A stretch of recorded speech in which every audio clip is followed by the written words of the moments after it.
കേരളത്തിന്റെ ഒരു കാര്യം നോക്കുകയാണെങ്കിൽ ഇപ്പോൾ ഹേമ കമ്മിറ്റി വന്നപ്പോൾ അടക്കമുള്ള ചാനലുകളിൽ സ്ത്രീകളിൽ ഇവിടെ ഒരുപാട് പീഡനം നടത്തുന്നു, അല്ലെങ്കിൽ ഇവിടെ വളരെ മോശം അവസ്ഥയാണ്, കേരളത്തിലേക്ക് മോശം സാഹചര്യമാണെന്നുള്ള വാർത്തകൾ പുറത്തു പോകാറുണ്ട്. പക്ഷെ നമ്മുടെ സത്യത്തിൽ അങ്ങനെയല്ല.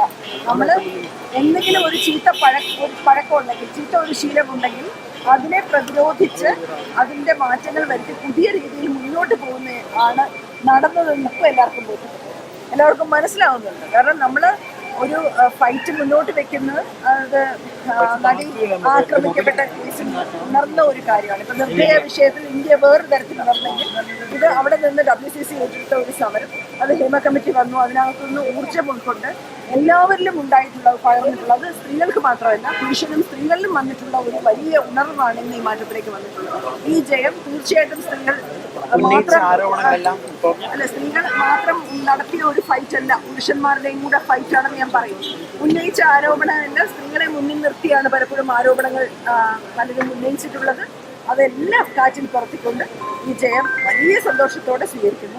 വലിയ ആനന്ദമാണ്.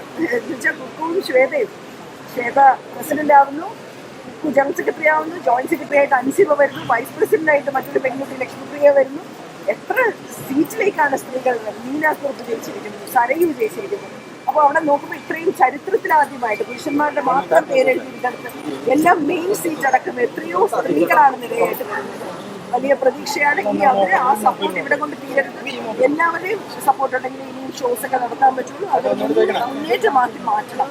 അപ്പോഴാണ് ഇത് ജയമാകുന്നത്.